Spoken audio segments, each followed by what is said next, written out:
السلام علیکم ورحمۃ اللہ وبرکاتہ۔ مہر کے حوالے سے بہت سے سوالات انٹرویوز کے اندر کیے جاتے ہیں، تو آج مہر کے بارے میں ہم مختصر معلومات آپ حضرات کے سامنے پیش کرنے لگے ہیں۔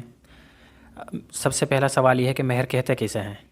مہر اس مالی منفعت کا نام ہے جس کے عوض شرعاً مرد کو عورت پر حق زوجیت حاصل ہو جاتا ہے۔ سورہ نساء سورۃ نمبر 4 آیت نمبر 24 میں مزید دیکھ لیا جائے۔ عربی زبان میں مہر کے لیے دوسرے الفاظ بھی استعمال ہوتے ہیں، ان میں النحلہ، الصداق، العقر، الاجرہ، الصدقہ، العطیہ، العلائق اور الہبہ جیسے الفاظ استعمال ہوتے ہیں۔ اور مہر کی شرعی حیثیت کیا ہے، مطلب اس کے تقرر کے حوالے سے اس کی کیا حیثیت ہے؟ تو نکاح کے موقع پر مہر کا تقرر یا مہر متعین کرنا یہ ضروری ہے۔ اب ایک سوال یہ ہو سکتا ہے کہ اگر نکاح کے وقت مہر متعین نہ کیا جائے یا بنا مہر کے نکاح ہو جاتا ہے یا نہیں ہوتا، تو اس کا جواب یہ ہے کہ بنا مہر مقرر کیے یا مہر کا ذکر کیے بغیر نکاح کرنے سے نکاح ہو جاتا ہے۔ چونکہ یہ ایک شرط نکاح کی، یہ شرط مفقود ہوتی ہے، اس لیے نکاح ہو جائے گا اور مہر مثل واجب ہوگا۔ بے شک مہر متعین نہ کیا ہو نکاح کے وقت، لیکن پھر بھی مہر مثل مرد پر واجب ہوگا۔ اگلا سوال یہ ہے کہ مہر کے صحیح ہونے کی شرائط کیا ہیں، یعنی مہر کن صورتوں میں صحیح ہوتا ہے؟ پہلی شرط یہ ہے کہ مہر مال متقوم ہو، یعنی قیمتی چیز ہو جس کی کوئی قیمت لگائی جا سکے، ایسی معمولی چیز نہ ہو کہ جس کی کوئی قیمت نہ ہو، جیسے گندم کا ایک دانہ وغیرہ مہر نہیں ہو سکتا۔ دوسری شرط یہ ہے کہ مہر پاک شے ہو، یعنی حلال چیز ہو۔ شراب، خون یا مردار وغیرہ مہر میں متعین کرنا یہ جائز نہیں ہے۔ اور مغصوب نہ ہو، یعنی غصب کردہ مال نہ ہو کہ چوری کا مال لا کر مہر متعین کر دیا جائے، تو اس طرح بھی مہر متعین نہیں ہوگا، اس چیز کو مہر بنانا درست نہیں ہوگا۔ چوتھی شرط یہ ہے کہ صحت مہر کے لیے ضروری ہے کہ وہ مہر واضح ہو کہ کتنا مہر مقرر ہوا ہے۔ اگر سونا ہے تو یہ بتایا جائے کتنے تولہ ہے، چاندی ہے تو اس کا تعین کیا جائے، روپے ہیں، پیسے ہیں، جو بھی چیز مہر میں دی جا رہی ہے اس کو متعین کیا جائے اور واضح کیا جائے۔ اگلا سوال یہ ہے کہ مہر کی اقسام کیا ہیں، شرعی اقسام مہر کی کیا ہیں؟ تو 6 اقسام ہیں۔ پہلی قسم مہر مسمہ، دوسری مہر معجل، نمبر 3 مہر مؤجل واو کے ساتھ، نمبر 4 مہر مطلق، نمبر 5 مہر منجم، نمبر 6 مہر مثل۔ مہر مسمہ کیا ہے یا مہر مسمہ کسے کہتے ہیں؟ تو مہر مسمہ اس مہر کو کہتے ہیں جس کی مقدار زوجین کے درمیان متعین ہو اور مقرر ہو۔ پھر اس کی آگے 2 قسمیں بن جاتی ہیں، مہر معجل عین کے ساتھ اور مہر مؤجل۔ اب مہر معجل کسے کہتے ہیں؟ معجل کا لفظ عجلہ سے ہے جس کا معنی ہے جلدی کرنا اور سبقت کرنا۔ اصطلاحی طور پر مہر معجل سے مراد ایسا مہر ہے جو بوقت نکاح فوری ادا کر دیا جائے یا بیوی کے مطالبہ پر ادا کرنا لازم ہو۔ اور مہر مؤجل واو کے ساتھ، یہ عجلہ مادے سے ہے، عربی میں کہا جاتا ہے اجل الشیء، اس سے مراد ہوتا ہے کسی چیز کی مدت مقرر کرنا یا مہلت دینا۔ اس طرح مہر معجل سے مراد ایسا مہر ہے جس کی ادائیگی کے لیے فریقین کے مابین میعاد مقرر کی گئی ہو، مثلا سال یا 2 سال وغیرہ، اور اگر کوئی مدت متعین نہ کی جائے تو پھر یہ طلاق یا زوجین میں سے کسی ایک کی وفات پر قابل ادائیگی ہوتا ہے۔ مہر مطلق کسے کہتے ہیں؟ مہر مطلق وہ ہے جو نہ معجل ہو اور نہ مؤجل ہو، یعنی زوجین کی باہمی رضامندی سے اس کی ادائیگی شوہر جب چاہے کر سکتا ہے۔ اس قسم کے مہر کی وصولی کے لیے بیوی شرعی طور پر مجاز نہیں کہ وہ اپنے نفس کو شوہر سے روکے۔ مہر منجم کسے کہتے ہیں؟ منجم کا مادہ ناجامہ ہے جس کا معنی قرض کو قسطوں میں ادا کرنا ہے۔ مہر منجم سے مراد ایسا مہر ہے جس کے متعلق زوجین میں یہ طے پایا جائے کہ اس کی ادائیگی یکمشت نہیں بلکہ قسط وار ہوگی۔ مہر مثل کسے کہتے ہیں؟ مہر مثل سے مراد وہ مہر ہے جو عورت کے باپ کی رشتہ دار عورتوں، مثلا پھوپھیوں، سگی بہنوں اور چچا زاد بہنوں کو دیا گیا ہو۔ مہر مثل کے تعین کے لیے جہاں عورتوں کی عمر، حسن و جمال، علم و عقل، دینداری اور کردار کا لحاظ کیا جائے گا، وہیں ان عورتوں کے شوہروں کے حسب اور مال کو بھی دیکھا جائے گا۔ علاوہ ازیں جو چیزیں اوپر ذکر کی گئی ہیں ان سے اختلاف بھی ہو سکتا ہے۔ اور مہر مثل کب واجب ہوتا ہے؟ مہر مثل ایک تو صورت اوپر ہم نے ذکر کی کہ اگر مہر سرے سے متعین ہی نہیں کیا نکاح میں تو نکاح ہو جائے گا اور مہر مثل واجب ہوگا۔ اور اگر کوئی ایسی مبہم چیز مہر میں رکھی یا نامعلوم چیز ہو کہ جس کا پتہ ہی نہ ہو، یا حرام چیز مہر مقرر کر لی گئی، تو اس میں بھی مہر مثل واجب ہوگا۔ اسی طرح نکاح فاسد میں اگر مباشرت ہو جائے تو مہر مثل کا حکم ہے، خواہ مہر مقرر کیا گیا ہو یا نہ کیا گیا ہو۔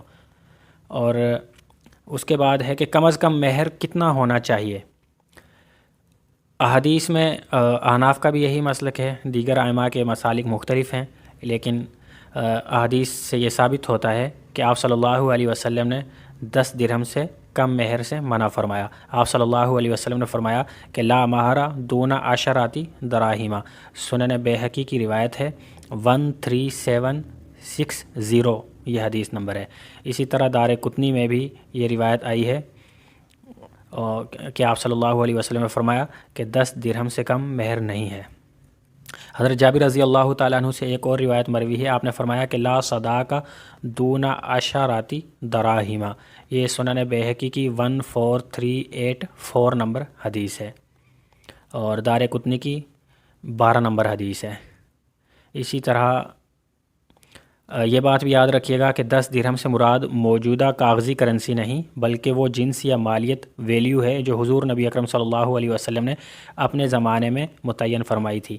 ایک سوال یہ بھی کیا جا سکتا ہے یا کیا جاتا ہے کہ مہر کی زیادہ سے زیادہ مقدار کیا ہے، تو اس کا جواب یہ ہے کہ شریعت اسلامی میں زیادتی کی کوئی مقدار متعین نہیں ہے۔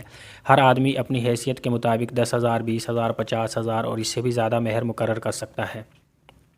اور سورہ نساء کی آیت نمبر 20 دیکھ لی جائے، اس میں اللہ تعالیٰ نے فرمایا کہ وَإِنْ أَرَدْتُمُ اسْتِبْدَالَ زَوْجٍ مَّكَانَ زَوْجٍ وَآتَيْتُمْ إِحْدَاهُنَّ قِنطَارًا فَلَا تَأْخُذُوا مِنْهُ شَيْئًا، یعنی اگر تم بیوی کو طلاق دینا چاہتے ہو تو اس کو جو مہر دیا ہے، متعین کیا تھا، وہ اس کو ادا کرو۔ اور اگرچہ قنطارن کا لفظ آیا ہے کہ اگرچہ ڈھیروں مال تم نے متعین کیا ہو تو وہ ان کو دو، ان سے واپس نہ لو۔ اور حضرت عمر رضی اللہ تعالیٰ عنہ کا واقعہ بھی اس حوالے سے ہے کہ حضرت عمر نے 400 درہم مہر مقرر کرنا چاہا تھا، زیادہ سے زیادہ مقدار، تو ایک عورت آئی کہ ان امرأۃ خاصمت عمرہ فخصمتہ، اس نے حضرت عمر رضی اللہ تعالیٰ عنہ سے جھگڑا کیا، مطلب بحث کی، تو حضرت عمر واپس ممبر پہ گئے اور آپ نے اپنی اس بات سے رجوع فرما لیا۔ یہ علامہ ابن حجر نے فتح الباری کی جلد نمبر 9 صفحہ نمبر 204 پر، اور علامہ ابن کثیر رحمۃ اللہ علیہ نے اس آیت کے تحت جلد نمبر 1 صفحہ نمبر 467 میں اس روایت کو لکھا ہے۔ بعض حضرات فرماتے ہیں کہ اس روایت کی سند کمزور ہے۔ بہرحال قرآنی آیت سے یہ ثابت ہو رہا ہے کہ حضرت عمر رضی اللہ تعالیٰ عنہ کا واقعہ اگر ثابت نہ بھی ہو سند سے، تو قرآنی الفاظ سے یہ بات ثابت ہو رہی ہے کہ مہر کی زیادہ سے زیادہ رقم متعین کی جا سکتی ہے۔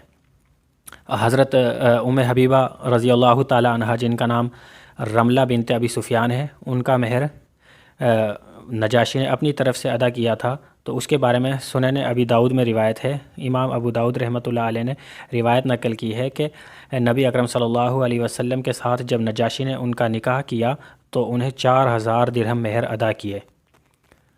سنن ابی داؤد کی روایت نمبر ہے 2107 کتاب النکاح باب الصداق۔ تو معلوم ہوا کہ 4000 درہم حضرت ام حبیبہ رضی اللہ تعالی عنہا کا مہر تھا۔ ایک سوال یہ بھی پوچھا جاتا ہے کہ اگر رخصتی سے پہلے طلاق دے دی جائے تو پھر مہر کتنا ہوگا؟ اس کا جواب سورہ بقرہ کی آیت نمبر 237 وَإِن طَلَّقْتُمُوهُنَّ مِن قَبْلِ أَن تَمَسُّوهُنَّ وَقَدْ فَرَضْتُمْ لَهُنَّ فَرِيضَةً فَنِصْفُ مَا فَرَضْتُمْ إِلَّا أَن يَعْفُونَ أَوْ يَعْفُوَ الَّذِي بِيَدِهِ عُقْدَةُ النِّكَاحِ۔ اس آیت کا خلاصہ یہ ہے کہ رخصتی سے قبل طلاق دینے پر مقرر کردہ حق مہر کا نصف ادا کرنا ہوتا ہے۔ اور ایک اور سوال کیا جاتا ہے کہ حضرت فاطمہ رضی اللہ تعالی عنہا کا مہر کتنا تھا؟ آج کل جسے مہر فاطمی کے نام سے تعبیر کیا جاتا ہے، مشہور ہے ہمارے ہاں کہ حضرت فاطمہ رضی اللہ تعالی عنہا کا جو مہر تھا وہ 32.25 روپے تھا، تو لہٰذا 32.25 روپے مہر مقرر کرنا چاہیے، یہ سنت ہے اور یہ مہر فاطمی ہے۔ تو اس حوالے سے جان لیا جائے کہ حضرت فاطمہ رضی اللہ تعالی عنہا کا جو مہر تھا، سب سے پہلے ہمیں یہ معلوم ہوا کہ مہر فاطمی کہتے کسے ہیں، تو مہر فاطمی اس مہر کو کہا جاتا ہے جو نبی اکرم صلی اللہ علیہ وسلم نے خاتون جنت سیداتنا حضرت فاطمہ الزہرا رضی اللہ تعالی عنہا اور دیگر صاحبزادیوں اور اکثر ازواج مطہرات کا مہر مقرر فرمایا تھا۔ تو حضرت فاطمہ رضی اللہ تعالی عنہا کا مہر کتنا تھا، یہ 500 درہم مہر تھا، مجموعی مقدار اس کی 500 درہم تھی۔ 500 درہم چونکہ چاندی کا ہوتا ہے تو 500 درہم کا وزن نکالا جائے اس دور کے درہم کا، تو یہ 1 کلو 530 گرام اور 900 ملی گرام چاندی یا اس کی قیمت بنتی ہے۔ آج کل اگر معلوم کرنا ہو تو 1 کلو 530 گرام 900 ملی گرام چاندی کا ریٹ پوچھ لیا جائے کسی سنار سے اور اس کی قیمت نکال لی جائے تو مہر فاطمی کی قیمت ہمیں معلوم ہو جائے گی۔ اندازاً میں بتا رہا ہوں کہ یہ تقریباً 2-2.5 لاکھ روپے سے اوپر بنے گی یہ مقدار۔ تو یہ بھی معلوم ہو گیا کہ حضرت فاطمہ رضی اللہ تعالی عنہا کا مہر کتنا تھا اور مہر فاطمی کسے کہتے ہیں۔ لہٰذا یہ کہنا کہ 32.5 روپے مہر فاطمی تھا، یہ غلطی ہے اور اس کی اصلاح کرنی چاہیے۔ والسلام علیکم ورحمۃ اللہ وبرکاتہ۔